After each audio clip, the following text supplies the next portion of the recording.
प्रियंताम प्रियंताम ओम पुण्यम पुण्यम ओम पुण्यम पुण्यम प्रियंताम प्रियंताम प्रियंताम प्रियंताम ओम नमो जिनानाम शरणानाम शरणानाम मंगलानाम मंगलानाम लोकोत्तमानाम राम रीम रोम रहीम रोम रह अशिया उषा तिलोक्यललाय भूताय शत्रुपत्रु समणाय हरन्ते नमः।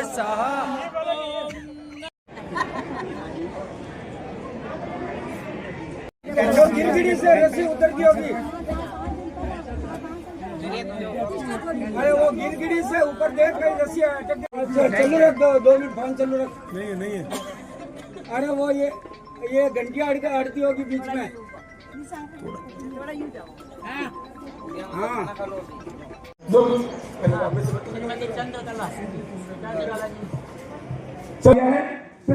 बहुत बहुत धन्यवाद धन्यवाद धन्यवाद।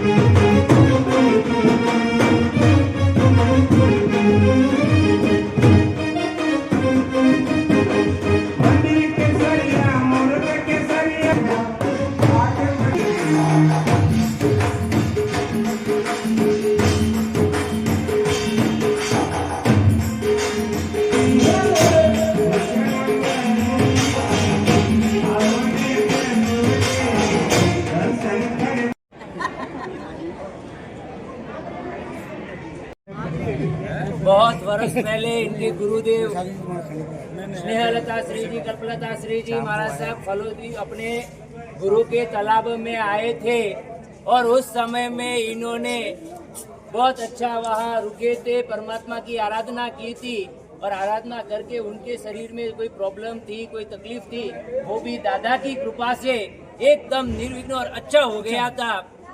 फिर इस बार गुरु के तालाब संघ ने साध्वी जी को विनती की है और इस विनती को स्वीकार करते हुए आपको आज्ञा दी जाती है कि साध्वी जी भगवंत का चौमासा इस बार गुरु के तालाब में होगा। उल्लास पूर्वक आप हमेशा खड़े पैर तैयार रहते हैं वहाँ पर और इस बार भी साध्वी जी भगवंत का चौमासा ऐसे हो कि आगे सब जगह पर जाओ जलाली आपकी जय जय हो जाए, संघ की आगे जय जय हो जाए। इस प्रकार से ये चौमासा आप करवाना खूब अच्छी तरह से आपको आज्ञा दी जाती है। खंडन निवासी और गुरु मैया का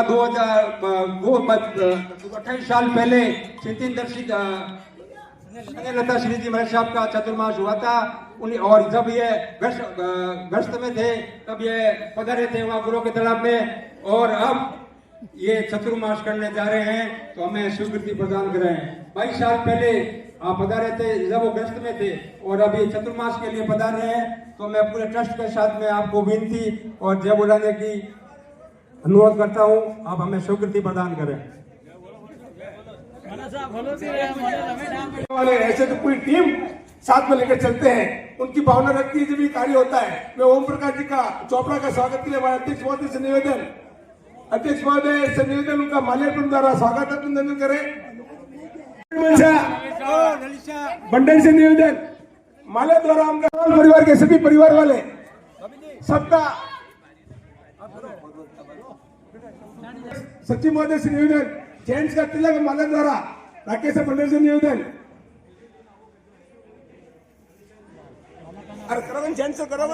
आपका ट्रस्ट मंडल द्वारा अभिनंदन। सरपंच साहब सुवलाल जी हमारे बीच पधार चले, उनका भी तिलक माला द्वारा मैं हमारे अध्यक्ष महोदय से निवेदन,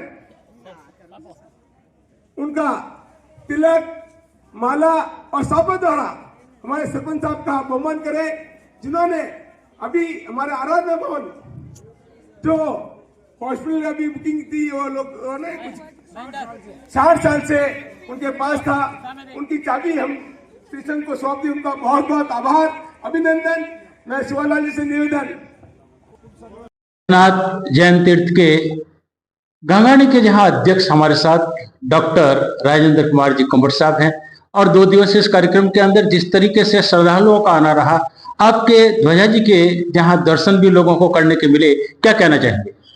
कल 20 मार्च 2025 को 18 अभिषेक तथा वहाँ पूजन कार्यक्रम बहुत ही भावपूर्ण से अच्छी तरह से संपन्न हुआ, जिसमें जोधपुर डिवीजन के बिलाड़ा, भाभी, फलोदी और पिपाट से काफी यात्रीगण पधारे। उनका बहुत ही अच्छी तरह से पूजन कार्य हुआ तथा आज 21 मार्च 2025 को ध्वजारोहण का कार्यक्रम तथा धार्मिक व्याख्यान बहुत सवेरे हुआ, और पूजन और सत्रवेदी पूजन अच्छी प्रकार से संपन्न हुआ आचार्य श्री के, जिसमें करीब 500 से अधिक व्यक्तियों ने भाग लिया।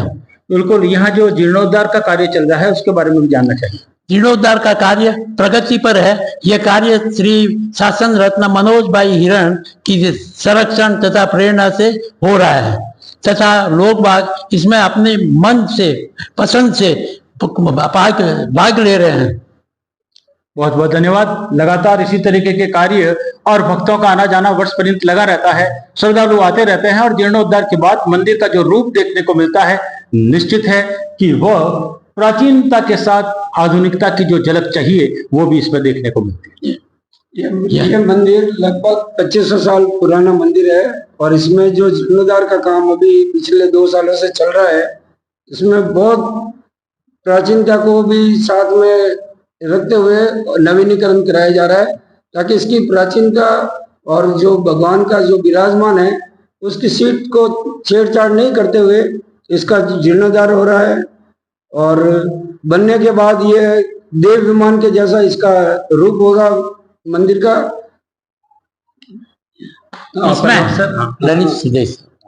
आप जरूर सभी पधार करके मंदिर का दर्शन करें और इसके जीर्णोद्धार में सहयोग करें। ये ट्रस्ट मंडल सभी से सहयोग की अपेक्षा रखता है, और आपके सहयोग से ये काम पूर्ण होगा।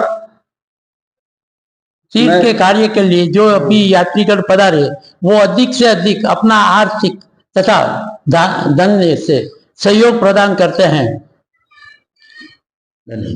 धन्यवाद। जय जिनेंद्र। जहां गंगानी की बात आती है, 2287 वर्ष पुराना सम्राट अशोक के पुत्र के जहां स्थापना की बात थी, उस समय से लेकर के अब तक निरंतर जोधपुर से 40 किलोमीटर दूर देखने को मिल रहा है। और आज यहाँ ध्वजा जी का कार्यक्रम था। 20-21 मार्च के 2 दिवसीय कार्यक्रम थे। हमारे साथ संस्थान के जहां सेक्रेटरी भी है, उपाध्यक्ष भी है, अध्यक्ष भी अपने काम में बिजी है, लेकिन कोषाध्यक्ष हमारे साथ है। खिवसरा साहब जानना चाहेंगे कि 2 दिवसीय कार्यक्रम के अंदर जो खास बातें थी वो हम जनता तक पहुंचाना चाहते हैं। श्री गंगाणी प्राचीन तीर्थ के अंतर्गत 20 मार्च को 18 अभिषेक महापूजन हमारे विधिका के साथ और संगीत के वातावरण के साथ यहाँ पर हुआ था। और 21 मार्च को भी 17 वेदी पूजा और वरघोड़ा के अंतर्गत बैन बाजे बग्गी चतुर्थ संघ साधु साध्वी चतुर्थ संघ के साथ ये वरघोड़ा बड़े धूमधाम से निकाला गया। उसके पश्चात ध्वजारोहण हुआ। उसके पश्चात हमारे संघ के अंतर्गत सुबह नौकारसी और सामाजिक लाभ अभय जी जैन परिवार और ध्वजा का लाभार्थी परिवार हमारे सोहन साहब पौरवल परिवार ने लाभ लिया। ये अनूठा कार्यक्रम पूरे विश्व के अंदर पधारे महानुभाव पनौदी, बाड़मेर, जयपुर, बिलाड़ा, अन्य जगह जोधपुर से अन्य जगह से लोग पधारे। उन सभी का हम गगन ट्रस्ट मंडल आपका हार्दिक अभिनंदन स्वागत करते हैं। बहुत बहुत धन्यवाद। देख सकते हैं आप कि जिस तरीके से श्रद्धालु सवेरे से ही पूजा अर्चना के साथ जुड़े हुए थे। बहुत से श्रद्धालु जहां कल से आए हुए थे और निरंतर 2 दिन तक यहीं रह करके पूजा अर्चना से जुड़े हुए थे। वर्ष पर्यंत यहाँ गतिविधियां जहां चलती रहती है और निरंतर श्रद्धालु आते रहते हैं। 72 फीट ऊपर जहां ध्वजा जी के चढ़ाने की बात थी, 3 मंजिली गहरी, जहां आपके भूगर्भ की बातें भी होती है, तो ऐसी ही बातों के साथ ऐसे प्राचीन तीर्थ के लिए जितना कहें उतना कम। निश्चित रूप से आप आए, दर्शन करें और सभी तक ये जानकारी अवश्य पहुंचाएं। मैं बहुत बहुत इंडिया क्राइम 24 चैनल का धन्यवाद अर्पित करता हूं। हमारे बीच गंगाणी के सरपंच साहब सुवालाल जी भी हमारे बीच पधार चुके हैं। उनका भी वो आज गंगाणी के बारे में कुछ बता रहे हैं, उनसे भी आप संपर्क करें। हमारे साथ है सुवालाल जी। और विकास की गंगा बिना सरपंच के नहीं बहती और इतना प्राचीन गंगाणी तीर्थ और वहाँ निरंतर विकास की गंगा बहती रहे, तो एक सरपंच के रूप में आप क्या कहना चाहेंगे? ये जो प्राचीन जैन श्वेतांबर तीर्थ जो है, ये बुजुर्गों की लगभग 2400 साल पुराना है। यह मंदिर में इसी दिन हर वर्ष जैन श्रद्धालु आते हैं और पूजा अर्चना करते हैं।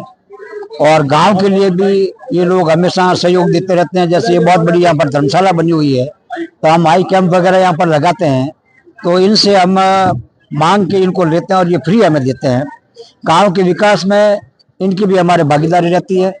मैं जो हमारे अभी वर्तमान जो आर.के. कुंवर साहब अध्यक्ष जी हैं, इन्होंने भी ये जो भव्य जो सामने आपको दिखाई दे रहा है, ये धर्मशाला का जो मूर्त रूप अभी इन्होंने दिया है। उससे पहले विराग चंद्र साहब भंडारी थे, उन्होंने इस धर्मशाला की शुरुआत की।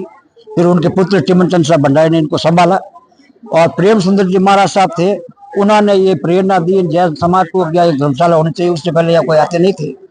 यहाँ मेरे दादाजी पूज्य धूलचंद जी जो थे वो यहाँ के मुख्य थे, तो प्रेम सुंदर जी महाराज साहब और विराग चंद्र साहब ने उनके कह कि जमीन जो है, जो अभी आपको दिखा रही है भव्य जमीन, ये फ्री में दी हुई है गांव वालों की तरफ से। और जैन समाज के हम बहुत ऋणी है कि ये आते हैं और हमें सहयोग करते हैं। और ग्रामवासी भी हम जो ये हमें कहते हैं, अभी कुछ दिन पहले एक हमारे जैन मंदिर का उपासक था जो 60 साल से इनके कब्जे में नहीं था, वो भी चाबी अभी चंद दिन पहले हमने अध्यक्ष जी को दी है। तो आशा है कि और हमारे गांव में विकास करेंगे। आप भी पधारे, आपका भी बहुत बहुत धन्यवाद। बहुत बहुत सरपंच साहब का धन्यवाद।